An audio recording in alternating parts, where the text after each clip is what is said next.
On that note, speaking of teaching others, we've reached the half-hour mark, so let's get started. Welcome everyone to this week's installment of AMSSM's National Fellows Online Lecture Series. My name is Matt Wise. I'm an assistant professor in family medicine and orthopedics at UD Southwestern.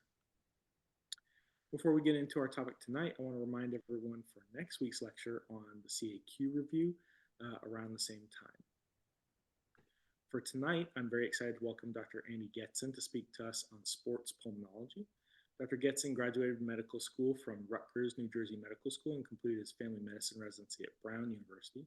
He then went on to complete sports medicine fellowship at The Ohio State University. He now works for Cayuga Health in Ithaca, New York, after moving there for 1 year and then staying for another 26 or 27, is that right? That's right. And then has been team physician for Ithaca College since 1999. As well as head team physician for USA Triathlon.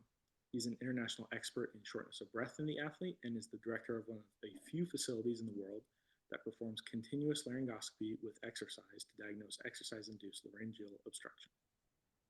Before we get started, we also like to mention the goals of the National Fellow Online Lecture Series, which are to serve as an adjunct to your individual program's educational content, to provide fellows with direct access to educational experiences with AMSSM members and at times invited guest experts, and ultimately to assist in CAQ exam preparation. And some reminders to please mute your device's microphone and turn off your video. Submit questions through the chat function. I, as the moderator, will ask the questions during the Q&A at the end of the lecture, and then please complete the evaluation at the end of the lecture. Lastly, one of our new efforts is to facilitate more input from our audience. There are a couple of ways to do this. First, a web link can be found by going to amssm.org. Click the Education tab and then select the Fellows Online Lecture Series. The link is near the top of the page as seen in this screenshot here. And then this yellow arrow is pointing to the form to fill out. Second is by scanning this QR code. So it should take you directly to the form that we just saw on the previous slide. And when filling out the form, we ask that you please keep in mind that the primary goal of this series is to assist in CAQ preparation for fellows. Now, without further ado, please welcome Dr. Getzin. Yes. Great, wonderful. Okay. Well, thank you, Dr. Wise, and I want to thank Dr. Hamish Kerr for inviting me and Andy Meyer for facilitating. So I'm pretty fired up to give this sports pulmonology talk. You know, I think it's pretty important that we as sports and exercise physicians really understand the medical problems that affect our athletes and people who are active. You know, I think our training a little bit in the US is different from the international, where it seems a lot of us is focused on ultrasound and injection guided procedures, which, you know, I teach ultrasound, I'm supportive of it, and it's important to learn, but we seem to sometimes miss the gap a little bit with not having much education in sports pulmonology and other things. And that really contrasts sharply to our international sports and exercise colleagues. So, you know, the more that we learn about this and putting this talk together was helpful for me to kind of solidify some topics. So hopefully I'm able to share some of this information and put you guys all in a good position to be successful in any pulmonary questions on your CAQ. So I'm breaking this talk down a little bit. In the beginning is a little bit of exphys and a little bit on exercise-induced bronchospasm and exercise-induced laryngeal obstruction. And then toward the back end, there's a bunch of kind of quick hitters on things that might be on the CAQ. So hopefully we'll all leave a little bit more prepared. So I have no financial disclosures in this talk or my family. As an objective for everyone is I'm hoping people could finish this talk and be able to describe differences between exercise-induced bronchospasm and exercise-induced laryngeal obstruction. And if you guys are not aware of the terminology of exercise-induced laryngeal obstruction, it has replaced the inaccurate and somewhat archaic term of vocal cord dysfunction. I want people to be able to list possible causes for sudden shortness of breath in the athlete. And then hopefully even leave knowing some mechanisms so you can explain the mechanism for several lung problems that occur in athletes. So we'll start with 4 questions. And I don't know if Andy's going to pull a poll together or not, but I'll just read them and we'll answer them as we go along. But so when does exercise-induced bronchospasm occur? And it's A, at the onset of exercise. B is in the middle of exercise. C is at the end or after exercise, or D is the day after exercise. So that's question number 1. Everyone sort of think about that. They feel like putting the answers in the Chat they can. If not, it's all good. We will answer these as we go along. So question number 2, all are true about exercise-induced laryngeal obstructions, except A, symptoms typically occur in athletes in their 20s. B is dyspnea typically occurs at max workload. C, shortness of breath typically has rapid onset and rapid resolution. And D, treatment includes speech therapy. And during this lecture, I'm going to sort of use interchangeably a little bit breathlessness, which is the term internationally most people use, or dyspnea, or shortness of breath. They somewhat mean the same thing, as really being out of breath in proportional to the workload, to a given workload. So question number 3, all are consistent with the diagnosis of swimming-induced pulmonary edema. A, cough. B, diffuse expiratory wheezing on auscultation. C, pulse ox less than 95%, or D, B lines in the anterior lungs on pulmonary ultrasound. And I've not been doing pulmonary ultrasound, but after putting this talk together, I think that's the direction I need to move to assess some of these people. And question number 4, here's the last question. Which of the following has historically been concerning for athletes with cystic fibrosis? And A is excessive salt loss or cramping. B is obtaining adequate nutrition to support training and competition. C is increased infection. D is decreased lung function. And E is all listed above our concerns. That's usually a giveaway when you get the all above, but that's a little hint there. Okay, so let's talk a moment schematic of how we're breathing. The respiratory system, is the link between cellular respiration and the external environment. In addition, the pulmonary system helps a little bit with acid base, as we all know. When we think about the respiratory system, we think, of course, about the mouth nose. Mouth nose moves into the trachea. Trachea then goes into the lung. And at the lung, we get these huge, relatively huge alveolus right here. All around it are surrounded by the capillaries where the red blood cells exist right there. So as we breathe in oxygen from the air through our mouth nose, it diffuses across at the blood gas barrier into the blood vessels, gets brought to the heart pumps it out. The oxygen in the hemoglobin moves to the muscle, where myoglobin has greater affinity for oxygen and hemoglobin. So the gradient shifts as the O2 goes into the working muscle and accepts oxygen in the Krebs cycle, and we produce CO2. And of course, then the process is reversed, where CO2 is moved into the blood, into the heart, and then out, and we breathe it out our lungs. Now, when you look at this, the brain overrides and controls the heart rate, it controls our respiratory rate, will open and close arterioles and open and close alveoli. And it's helpful on our control, but it also gives us feedback on how we feel while we are working or we're exercising. And that's very important because it is not always accurate, right? It is one of the few areas when, of course, we always think about the history is giving us the answer. But for sports pulmonology, I hope you finish this talk and understand that you need to obtain objective data to know what's going on. The history alone is insufficient. And we're going to go over that. I'm going to say it over and over again throughout this talk to drive that point home. Now, a couple other things is when we think about this whole process, the rate limiting step for 99.9% of people for exercise is cardiac output.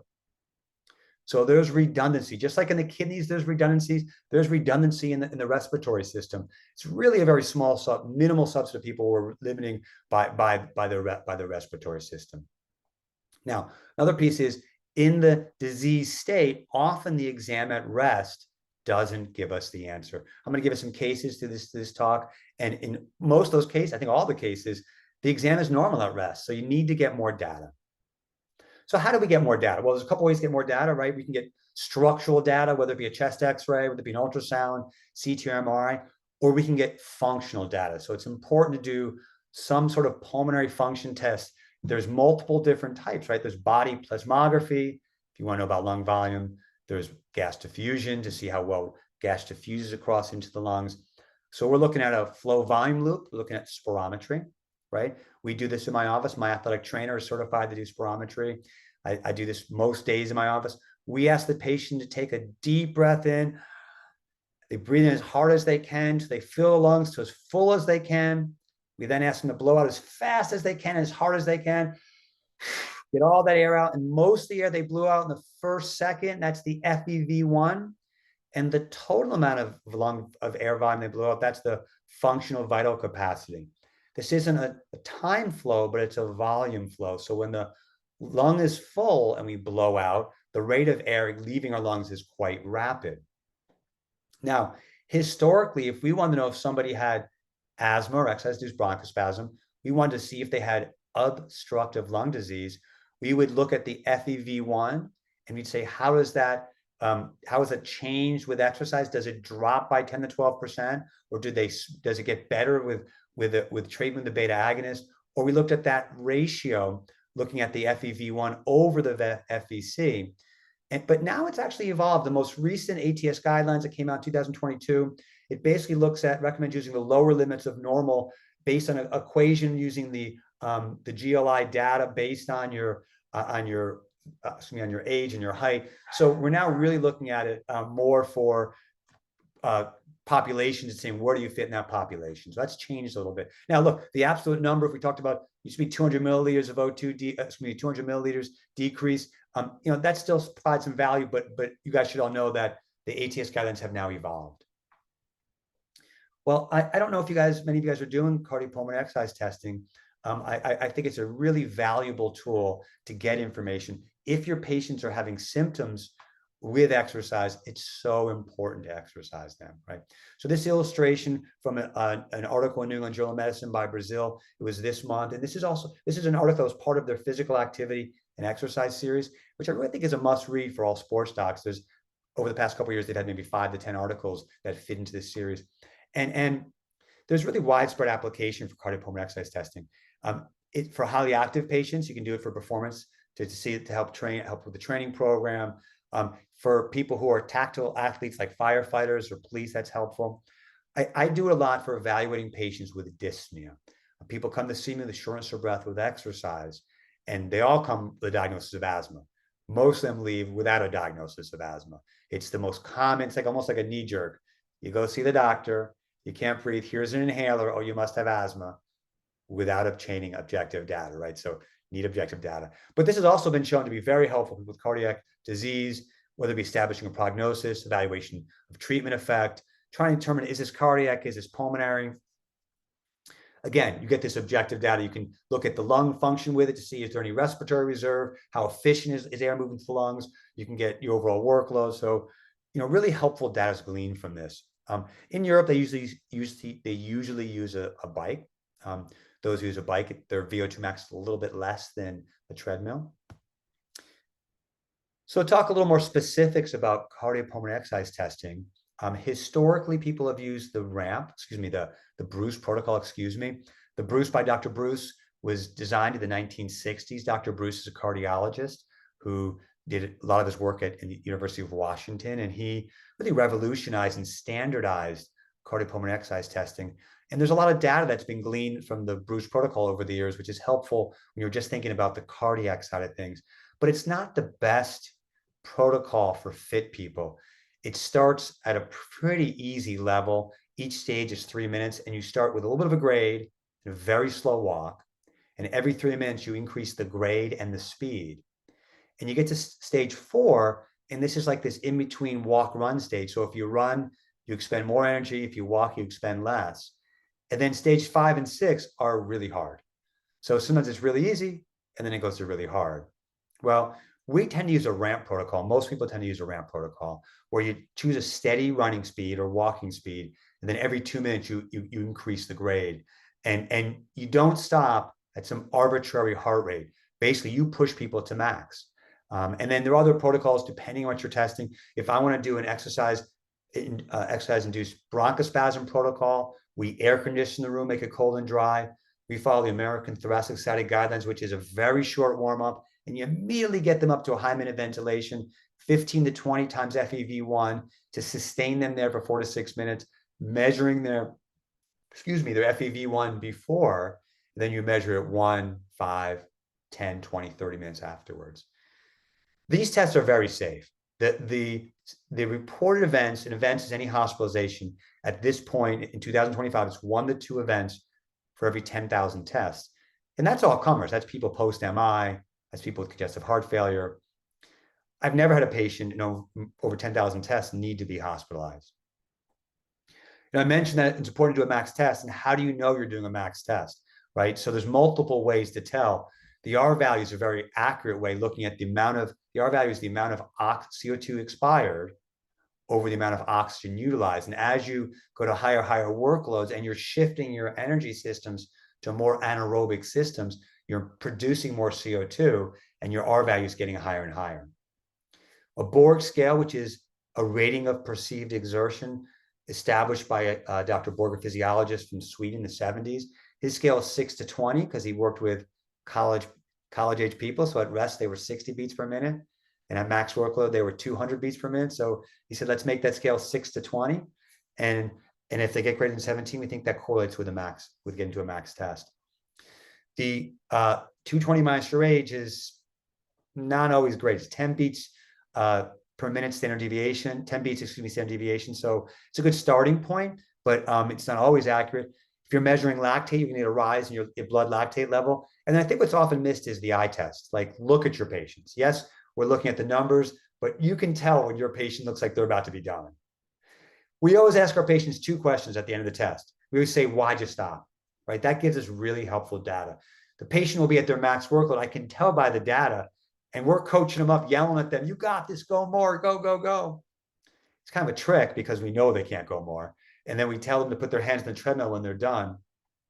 But ask them why they stopped. Because if they say, well, I stopped because my legs were heavy, which means they probably were maxed out, that's very different from I had this crushing substernal chest pain. That obviously is more worrying, right? And then we always want to reproduce their symptoms. So they're sent to us sometimes because they're having symptoms. So I ask them, did we reproduce their symptoms? In the ideal world, the answer is yes. We could say, this is what happens when I'm having problems breathing. We can look at all the data to say, yes, you're safe, or no, you're not safe to exercise.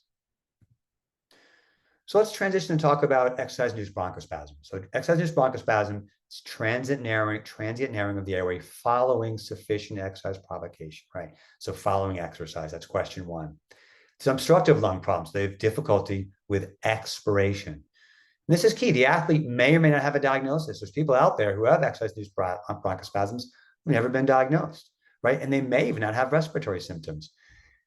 We don't know definitively why this happens, right? We think there's some osmotic effect going on where you have uncontrolled airway inflammation. We know that there's heavy breathing with inspiration and expiration. There's cooling, then there's rewarming, it releases mediators. You also have some inflammatory component. But I think overall, it's probably, if you have a test question, say it's an osmotic effect. That's probably the most likely cause. Well, this exercise-induced bronchospasm is more likely to occur in a cold, dry environment with high minute ventilation. So when you think of exercise-induced bronchospasm, think of that elite level cross-country skier. There's a 50% chance that that person has exercise-induced bronchospasm. So this graph from McFadden, New England Journal 1994, looks at the interaction between the intensity of exercise and the thermal environment, and then response on pulmonary mechanical response. So change in FEV1, change in lung function, is on the y-axis, and it's in a negative direction, so a decrease as you go up the axis. The x-axis looks at minute ventilation, basically how hard you're breathing as you go from walking to jogging to running. And then the temperature changes. This is when somebody's inhaling warm, humidified air equivalent to what we're breathing, so body temperature. And in that situation, irrespective of the workload, they're not going to drop their lung function. As it's summer, not quite the temperature of the body, they'll drop a little bit, fall will drop more. And this person who's working hard in winter, decreases FEV1 about 50%. So when someone says to you, whenever it's warm out, I get asthma, scratch your head. That's probably not asthma, right? So the timing of question I want to ask you is, when does it occur? And the answer, of course, is after exercise. So this is again from the McFadden article, looking data at a 16-year-old boy with marked airway liability who exercised for 4 minutes on his ergonomic on a bike at 160 watts, breathing in cold, dry air. So during the exercise session down here, lung function got better. FEV1 improved. So somebody who has exercise-induced bronchospasm When he or she begins to exercise, their lung function gets better. Upon completion of exercise, lung function plummets right away. So this control dropped lung function big time. And it took almost 60 minutes to get back to normal, right? The same person came back later in the day and he pre-treated this person with a beta agonist. And this person's FEV1 started higher, increased with exercise, and post-exercise dropped to baseline level and stayed pretty much elevated. So the beta agonist can prevent exercise-induced bronchospasm. So one of my favorite studies, Ken Rendell, exercise physiologist, did work at the U.S. Olympic Training Center in Lake Placid.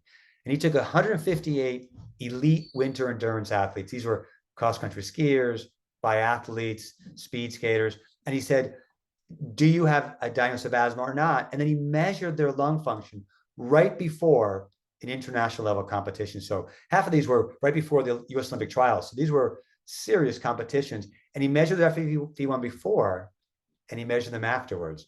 And what he found that there was zero correlation with whether or not they dropped their FEV1 with if they had a diagnosis of asthma. So there was no correlation with the diagnosis of asthma with decrease in their FEV1. So I'm going to repeat this again throughout the talk. You need objective evidence to diagnose exercise-induced bronchospasm. The history alone is insufficient. And this is what the National Heart and Lung Blood Institute said in 2007 is objective assessment of pulmonary function is necessary for the diagnosis. So this is quite a busy diagram by Boulette from New England Journal in 2016, which you're not going to have to memorize it all, but I think it illustrates a few kind of salient points. She breaks it down to cough being one category. Sure, they can have asthma. They can also have exercise-induced laryngeal obstruction. They can have GI issues. For individuals who have dyspnea and inspiratory stridor that disappears quickly after exercise, think exercise-induced laryngeal obstruction, which we'll talk about more depth. Disappears quickly after exercise. You saw that study by McFadden, and it took them 60 minutes to get back to normal, right?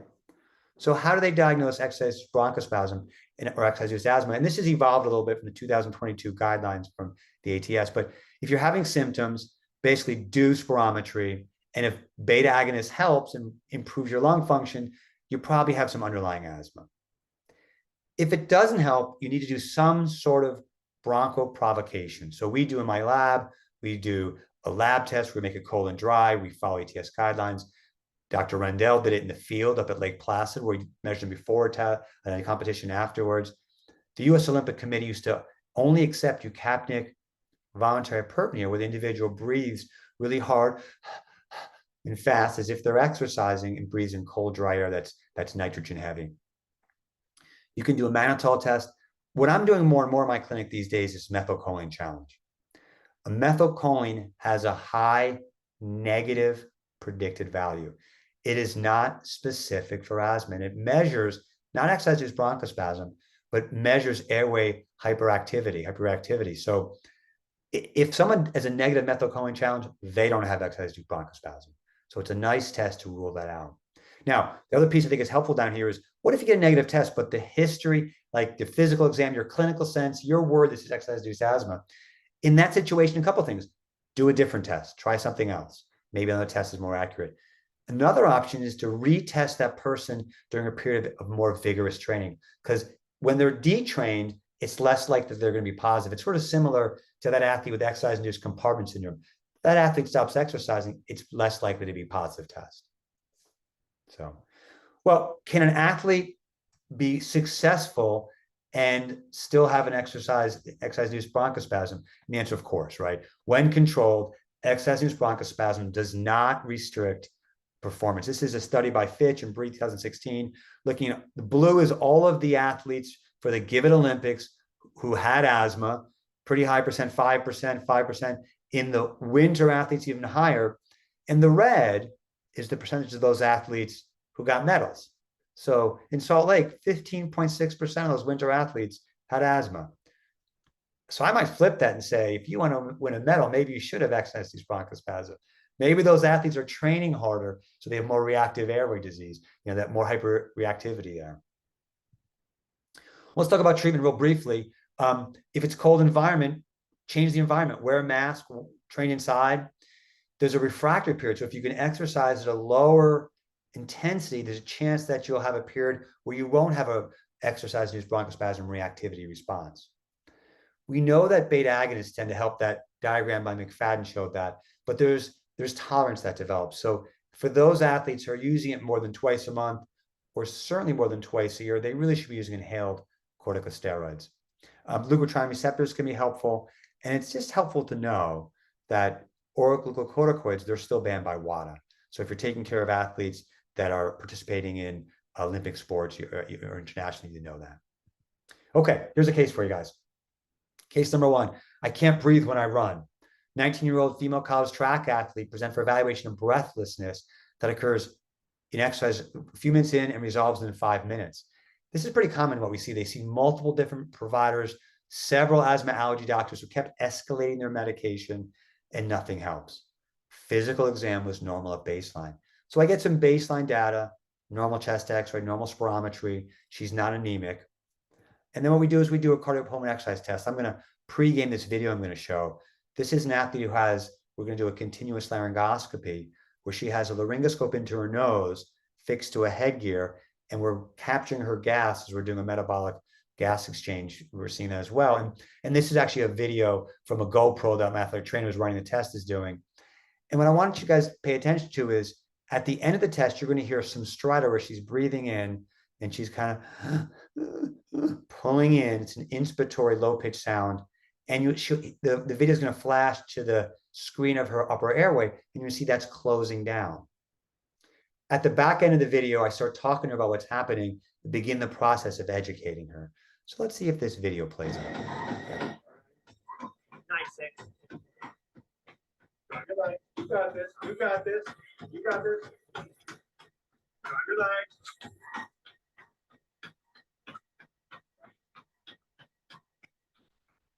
You can't go anymore. No more. No more. Let me see her airway closing down. Head up once you open it. When you take that big breath in, it closes down. Take his nose. I don't know if you can see at the back end though, you can see her whole body moving as she's breathing in. Like she's really sucking every bit of air in that she can, right?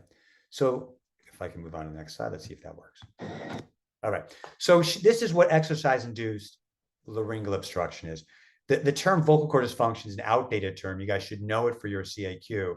But most of the obstruction tends to occur above the cord, the supraglottic tissue. Tends to occur in inspiration, but can occur in inspiration, expiration. And the classic, we had someone this last week who said, I feel like I'm breathing through a straw. That's kind of the classic feeling. They may have stridor with it. It tends to occur at max workload. And it's almost like a light switch. It can suddenly go on, it can suddenly get better. Many of these athletes panic. It is a bad feeling. They feel like they're suffocating. This is one of my favorite drawings I've discovered over the years. It was, I found this about 20 years ago on the internet in a group of pictures that kids who have severe asthma drew. And I think about this is this person must have had ILO, right? This person probably didn't have asthma at all, right? This person looks really panicked in this picture, and the airway's tied in a knot, right? So how common is this?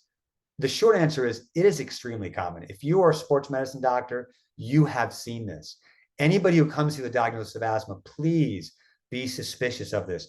I have a daughter who was a college athlete, one who's currently a college athlete, and a son who's about to be a college athlete. In all of their teams, in their clubs, I've seen people on the field having an ILO attack. And of course, when they're having an attack and they come to the sidelines, the first thing they do is they reach for their inhaler. They got to put that puff in right away. And they hit it like 3, 4, 5 times, and they're still like panicking and not breathing well because that beta agonist is getting them more stressed, right?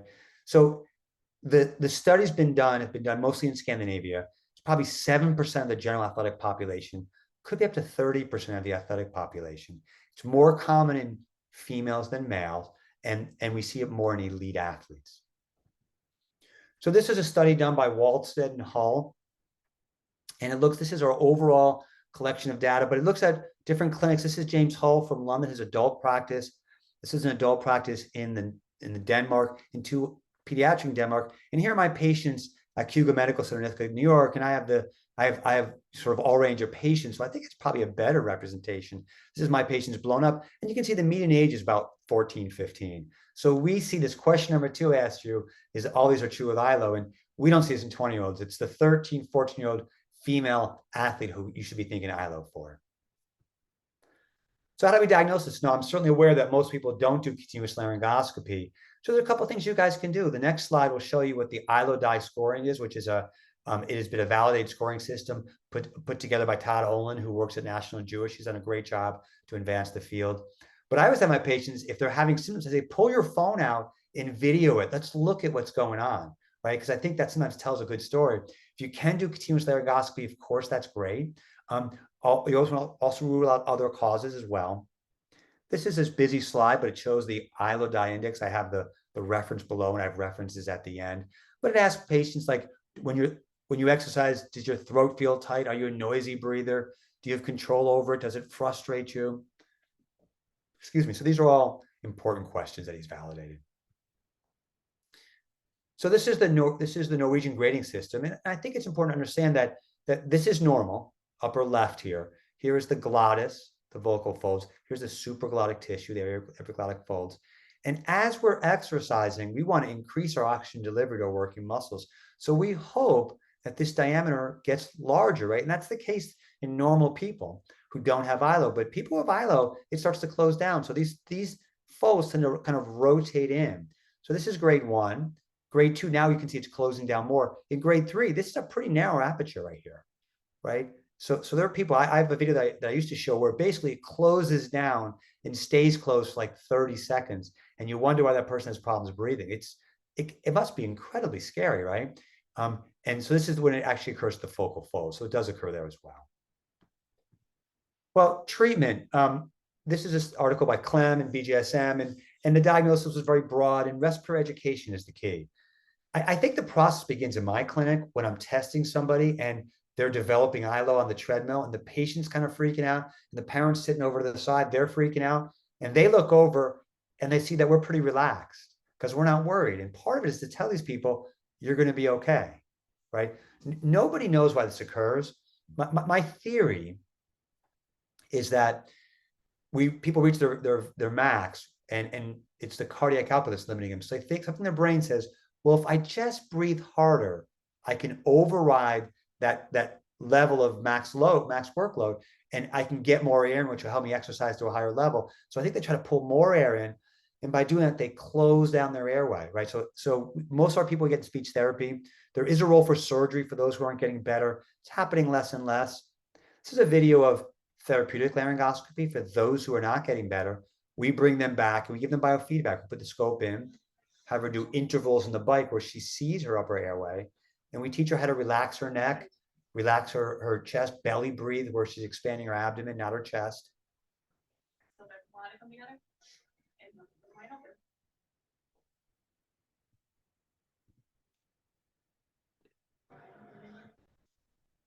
Okay, we're going to transition to talk briefly about breathing pattern disorder. So this used to be called dysfunctional breathing pattern. I think we're going to learn more and more that this is a big player in so many of the problems so many of the breathing people come to us with shortness of breath. We're normal breathing. They have a normal tidal volume. It's nice and regular. Some people might have breath holding. They can make a deep sigh. Some people might hyperventilate. These are people that come to us and say, I have problems when I'm at rest and with exercise. And what's not shown here, which I think is probably the most common, is thoraco-abdominal asynchrony, where they're just not coordinating their movement patterns. It seems like a very obvious thing that our brain should control, but some people actually struggle with this, right? Milstein and Kampert at a Cleveland clinic did some nice work where they put this breathing pattern index together, where they looked at how they're breathing and they quantify this. They use a grid. We've adopted this as well now. This is the person at rest. When they have it take a deep breath in, notice this individual tilts his head back, raises his shoulder by several centimeters. Notice how he's recruiting his neck muscles through here. His chest is expanding and not his abdomen. This is a person whose mechanics of breathing are basically all wrong, right? It does correlate also a little bit with ILO, with excess linear obstruction. Okay. Now we're going to do a couple more quick hitters. I think we're probably doing okay on time. So this is case number 2. Chief complaint is, I have right-sided chest pain. It's a 20-year-old male collegiate cross-country and track runner presents to the emergency department with right-sided chest pain for 2 hours following a 5-mile kind of recovery run, right? This was supposed to be a really easy run, but he was labored during the run. He found that when he hunched over, his pain got worse, and inhaling deeply made it worse as well. So like so many of these people, his physical exam was normal, right? They couldn't get the data from his physical exam, but there was one clue with him, right?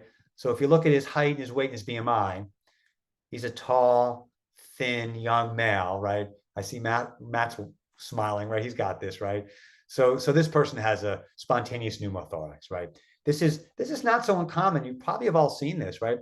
We can see on the chest X-ray, make the diagnosis usually on chest X-ray. We can see his lung parenchyma goes all the way to the margins here, and then on the affected side, there's no lung here, right? It's all shrunk down. So these people, why does this occur? You get this bleb on the lung surface. It's less than 1 centimeter. I sort of think of that bleb as like the inner tube of a tire with a little bit of a defect there. It can then subsequently rupture, and then you get the fluid. This is actually behind my, oops, I just lost something here. What did I lose here? Let me go back. There we go. Okay. It goes right behind. There we go. Can you see me full screen right now, Matt? Yeah, you're nodding. Okay, great. I somehow lost full screen. Okay, so the air fills between the visceral and the parietal flora. You notice, I think am I on?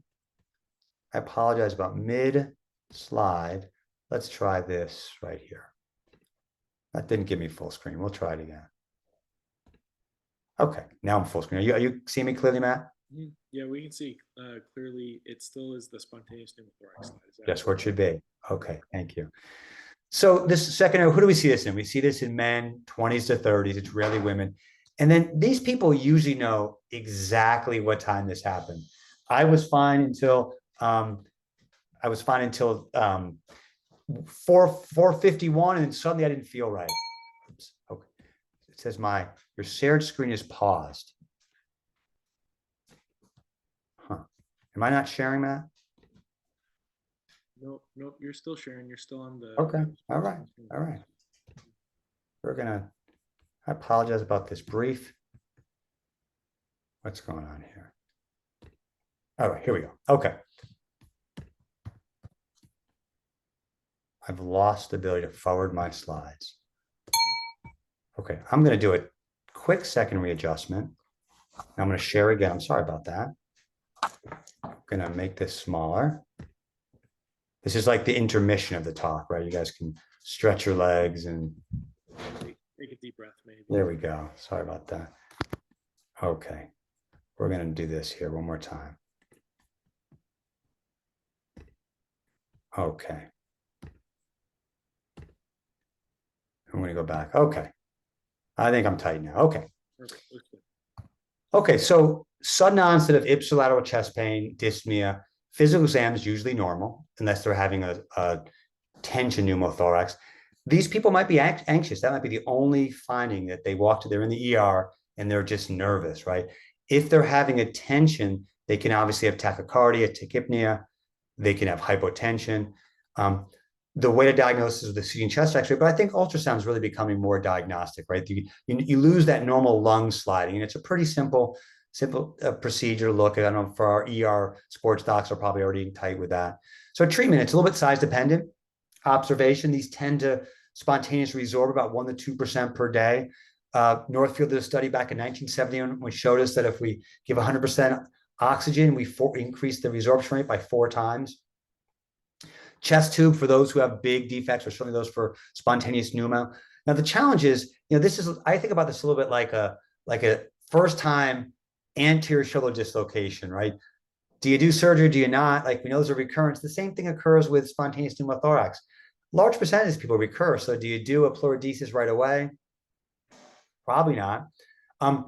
People with a pneumothorax should not be traveling, right? Air travel. Remember Boyle's law, right? That the volume of gas is inversely proportional to the pressure. And as the plane ascends, the atmospheric pressure drops, and FAA requires it to be less than 8,000 feet. So the pressure goes down, so the lung expands, right? So if you have a pneumothorax, we don't want you taking a flight. In this tension, you see this happening, you please put a large 14 or 16 gauge angiocath into the mid-clavicular, second intercostal space, and let's make sure that's a medical emergency that we clear that out. Okay, case 3, severe right-sided neck pain. This is a 15-year-old female swimmer who developed neck pain during swim practice. She was doing 400 repeats, every 4th length butterfly, and breathing every other stroke. So she finished practice. She didn't feel great, and that night she woke up with horrible neck pain. Physical exam, not surprising, like many of these pulmonary patients, it was benign, right? And so we did a neck X-ray. She had done an ER, and you see this lucency posterior to her trachea, the classic red arrow sign here, and that's air behind her trachea right there, right? That shouldn't be there, right? So she has a pneumomediastinum. So that's air in the mediastinum. There's been cases reported in swimmers, runners, weightlifters. That swimmer who I saw had a recurrence a year later, unfortunately. They present with dyspnea, chest pain or cough, neck pain, odonophagia. And you diagnose this typically by an X-ray. For some people, you don't see an X-ray, so CT is the answer. And these do well. It's scary, but really the treatment is observation. They do very well. So, we've known why this happened. Macklin kind of figured this out back in 1937, so a long while ago, where he insufflated the lungs of cats. He sacrificed them and dissected them and saw air tracking along the pulmonary artery as it went back, right? So it's funny, when I looked this up this is an up-to-date photo, picture, the schematic here. I looked up pneumostinum, and basically the first hit was diagnosis and management and prevention of pulmonary barotrauma during invasive mechanical ventilation, right? So this happens in the ICU, and I've seen this where they have crepitus in their skin. So what happens is the alveolus rupture, the air tracks up the vessels, and it goes in 3 different places. It goes up into the neck, like our patients. It goes into the subcutaneous tissue, and it also goes around the heart. So I think in this X-ray, this is actually called the continuous diaphragm sign, because what happens is we shouldn't see this lucency, but this is air around there, right? So that's kind of a clue right there.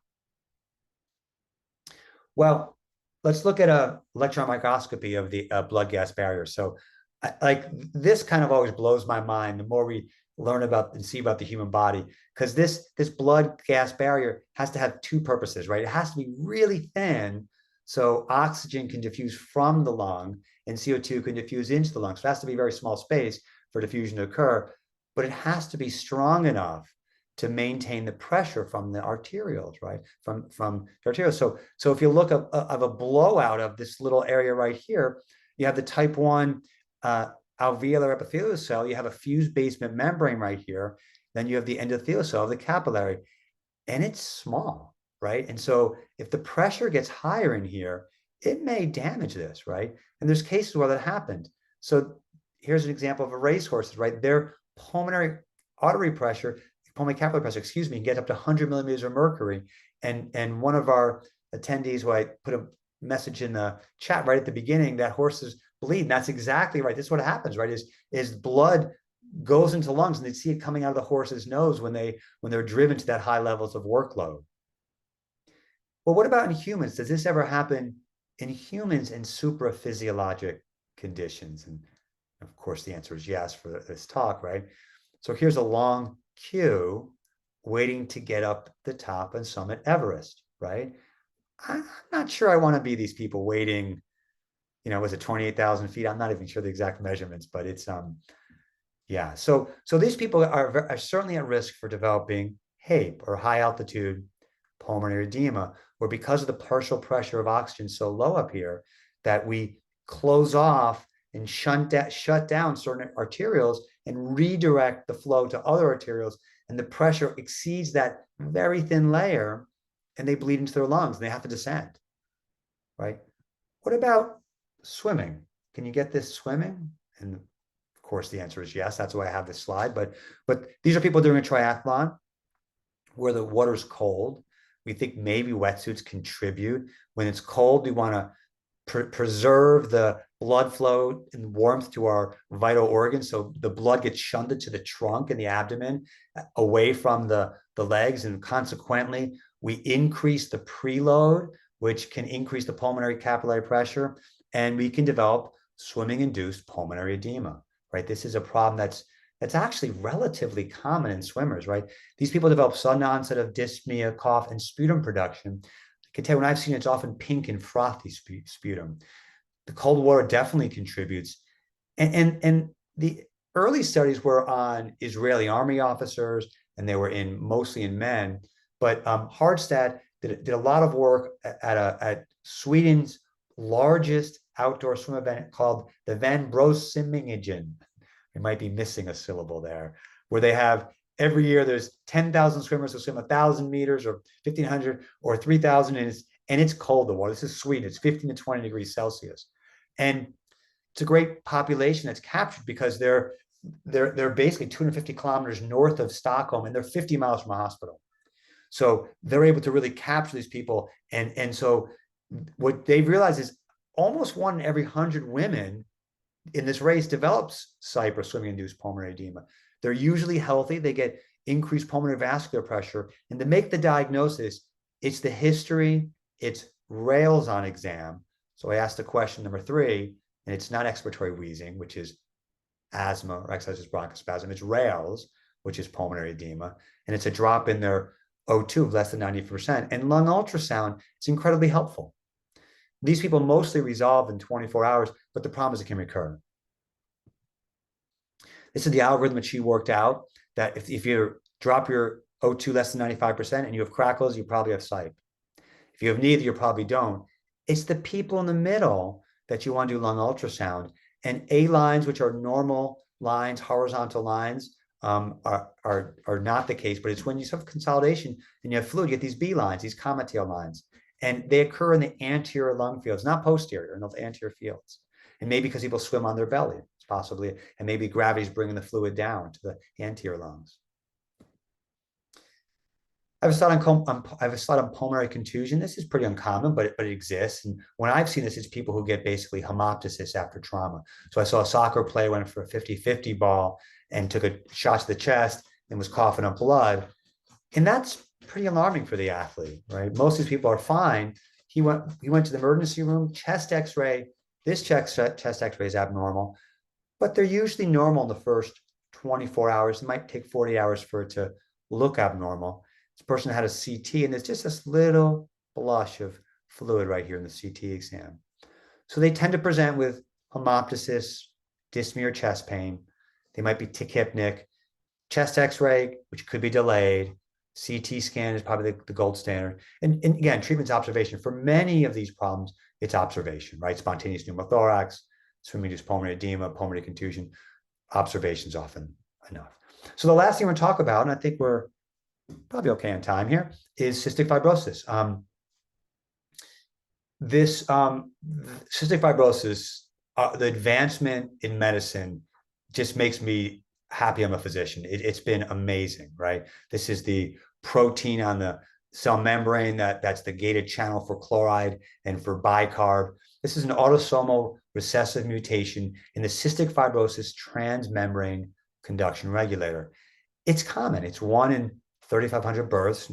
It's the most common birth defect in Caucasians, but we see it in all ethnicities. There's 35,000 people in the US, and there's a ton of different mutations, but 2/3 of people have one specific mutation. And this protein is involved in regulation of the water electrolyte balance on the surface of many organs. So not the lungs, not the skin, but GI tract, many organs. And how do we diagnose it? It's with clinical features of evidence dysfunction, some genetic testing. So it's testing it's required newborn testing in all states, and a sweat test where they have an increased chloride. So this is a nice schematic from Grassman New England Journal of Medicine, and it shows the process where the proteins developed. The genetic makeup of the nucleus, endoplasmic reticulum creates the protein. And there's a processing in the Golgi apparatus where it's folded, it's brought to the surface. There acts as a gated ion channel. There's lots of opportunity knowing the process where there can be drugs that will impact positively the problems, right?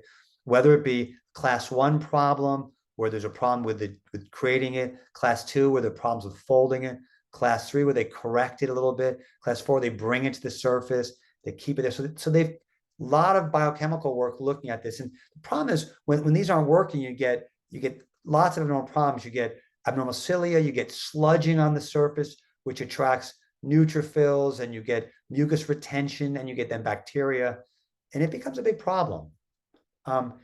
This is in the same article, but it looks at the effectiveness of some of the new drugs on treating this. But it gives a sense of how multi-system it is. You can get chronic rhinosinusitis because you get it in the nose. You get bronchitis and problems with the lungs, problems with sweat. The GI tract, it's the intestines, and they don't absorb food. So I asked the question, all these could be a problem with athletes. Well, absolutely, getting appropriate nutrition because you can't absorb things. The pancreas, people typically got diabetes because the pancreas shut down. All the cells were replaced with fat. There's fertility issues, and there's bone health issues as well. So this was a slide that I got from the CF website, and it depicts the birth year on the x-axis as with the median survival on the y-axis. So when I went to med school from 1991 to 95, so I'm right in here, one of my mentors was a CF specialist, and he was a pediatric pulmonologist. And at that time, about half of his patients died before they reached 30, right? His patients were sick. And when we first diagnosed, at first this was discovered in the 1940s, it was discovered to be a pancreatic problem. And they didn't know then that it was a lung problem because people died before they ever developed lung disease. People born today, their life expectancy is going to be pretty darn close to normal, right? I mean, I got to kind of get a little emotional talking about this because it has changed people's life, right? I mean, this is medicine at its finest, right? And to go back a little bit, the challenge with a little bit is that the treatment for some of the medications are $300,000 per year, right? So there's some insurance companies that aren't providing it. Now, in my role as head team doc for USA Triathlons, I've seen and participated in many, many triathlons. And you sometimes see these salty sweaters, right? So on our tri kit, see all the salt caked here, right? And so why does she have all the salt caked here? Is it like a dry heat? Is she in Arizona, maybe, right? Or something going on with her salt process, right? And so athletes with cystic fibrosis, they absolutely can compete at the highest levels. This is Lisa Bentley, a 11-time Ironman champion. But the treatment process, I mean, it's very time consuming, and they take multiple medications, and they wear a vest where they percuss their lung. They've got to wear multiple times a day, and they deal with dehydration issues and cramping and nutritional challenges and infection. So, there's a video I didn't want to include because of time of one of the athletes I took care of on the collegiate level. And it was a video put together by Dix that showed his journey to running marathons. Incredibly inspiring, show him taking his medication, wearing his vest. And so this is, this is really heartwarming to me because we've done well by these people. So take home points, and they'll give some time for questions, is don't diagnose exercise-induced bronchospasm without objective data. I'm hoping that all of you think of ILO, exercise-induced laryngeal obstruction, with any athlete with shortness of breath, particularly young female, who comes in with inspiratory stridor. So ask them to make that noise. Is it that expiratory wheeze, or is it right? And then you want to expand your diagnosis for breathlessness. Think about breathing pattern disorder, which I think we'll learn more and more about as we go forward. Spontaneous pneumothorax, pneumomediastinum, is it pulmonary contusion? Is it a variant of cystic fibrosis, right? Is some are incomplete penetrance or not a severe mutation. Maybe it's a smaller mutation, and that person needs a sweat test. So I got a bunch of references, which I'll just flash here. So if you're looking at home, you see the YouTube and take a picture of it. And if anyone wants to reach out to me and email me, or I'm happy to provide any of these for you. Yeah. So thank you for your patience. This is my office. We sit right in the water there. So this is a gym, right? The goal is to have a gym as part of your office, right? That's exercise and sports medicine. So thank you for those who were here on a day that's kind of nice out in the East Coast, at least. Awesome. Well, thank you for that great talk, Dr. Getzin. We've been hoping to do this talk for a while now, and that was super well-rounded, very detailed, just overall excellent. So thank you for that. We have a little bit of time to go over some questions. First question comes from one of our audience members, who's asking actually about HAPE and SIPE. saying oxygen and Viagra for patients without hypertension, and also asking about if Lasix plays a role. Yeah, the answer is yes. Absolutely, Viagra does work, right? The nitric oxide. They've done some studies. Dr. Moon's done some work on that. So I think that is a treatment option. It doesn't work for everyone, but I certainly think it's worth trying. It's funny, one of his studies he looked at, he said that there was no distribution of blood to any of the muscles except for the corpus cavernosus. So it was working. I do want to address Dr. Zacco's point. Absolutely right. Yeah. So living in Ithaca, New York, a lot of my friends and colleagues are Cornell vets, and we've been up there seeing their racehorses. And it was only after we went to Norway to learn how to do this that we realized that we could have learned this right here down the street from where I live. Yeah. Let's go. Obviously, Cornell person. Awesome. Yeah. Oh, go ahead. No, you had. I can read that. Follow-up question from Dr. Hamish Kerr, and quick shout out to Hamish for connecting Dr. Getzin and I and helping get this talk set up. He's asking, how often does EILO coexist with asthma or exercise-induced bronchospasm? Well, I appreciate that. It's kind of a loaded question because I was hoping to talk about that if time allowed. I have, and Hamish and I are friends, and he knows my clinic. We have an interesting clinic where we get a lot of referrals from cardiology, pulmonology, but I also get referral from my asthma doctors, my asthma colleagues. So I actually don't see a lot of asthma, in part because they're selected out, and the people who get sent to me are not responding well to their asthma medication. And I am careful that I don't overstep, because many of these patients that are being treated for asthma, I don't think they have asthma, but we don't necessarily test them for it, right? We don't do a methylcholine challenge. If they're sent by an asthma doc, we don't do an exercise provocation bronchospasm test. So when you look at the data, that there's definitely a crossover. There's patients who have exercise-induced asthma or exercise-induced bronchospasm. There's patients who have ILO, and there are absolutely some who have both. We don't test a lot for the asthma part of it because we want to respect our relationship and we want to keep getting those referrals. It is funny, there's a large asthma allergy group in my region. There's maybe 10 doctors. And in that one particular group, I get referral for patients to evaluate for ILO of 2 of the 10. And they're almost always people who have ILO. So I wonder, are they the only people in their group who actually see people who have ILO, or they just keep giving them more and more medications and they're not working? Interesting. Yeah, no, that's a good question. Oh, as far as other things, that you brought up an interesting comment about CF. I appreciate you taking a well-rounded approach there. As far as bone health issues with athletes with CF, especially these endurance athletes, do you find that they're higher risk for stress injuries as well?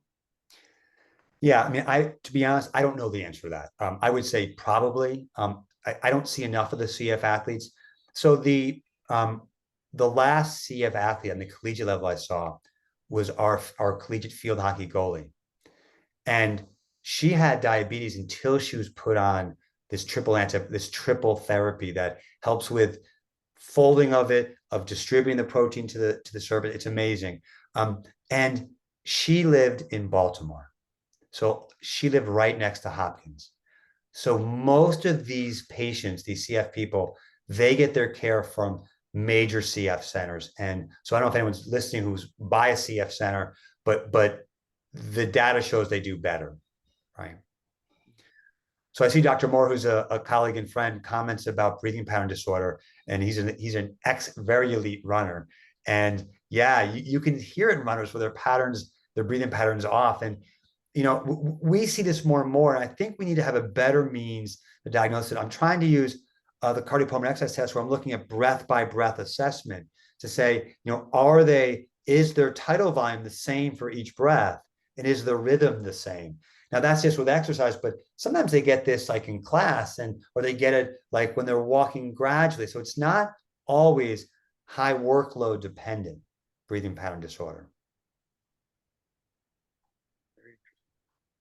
A little bit different than ELIO Yeah, so they're very different, right? So ILO or EILO is a clear structural problem where we see it narrowing, and breathing pattern disorder is more of this irregular rhythm. So you lost the normal synchrony. You're not properly, consistently delivering oxygen to your working muscle. Whereas people with ILO, they're doing great, and boom, they close down, and then they're struggling, and then it immediately opens up.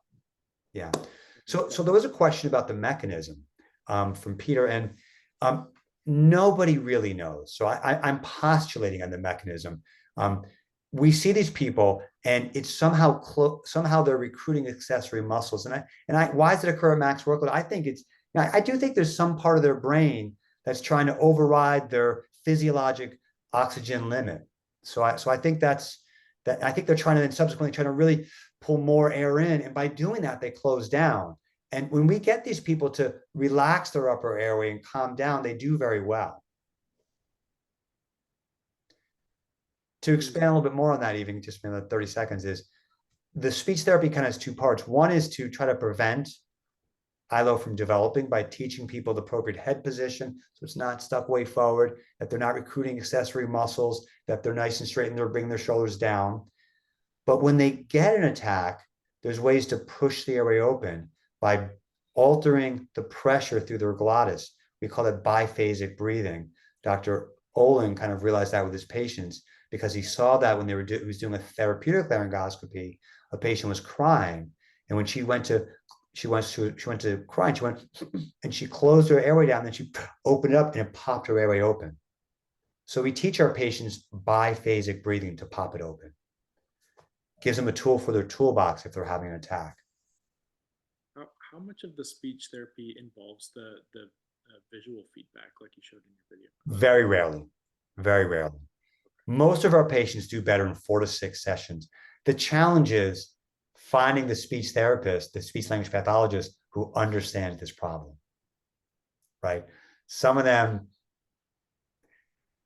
they look for other things, right? And we really want them to focus. These are athletes.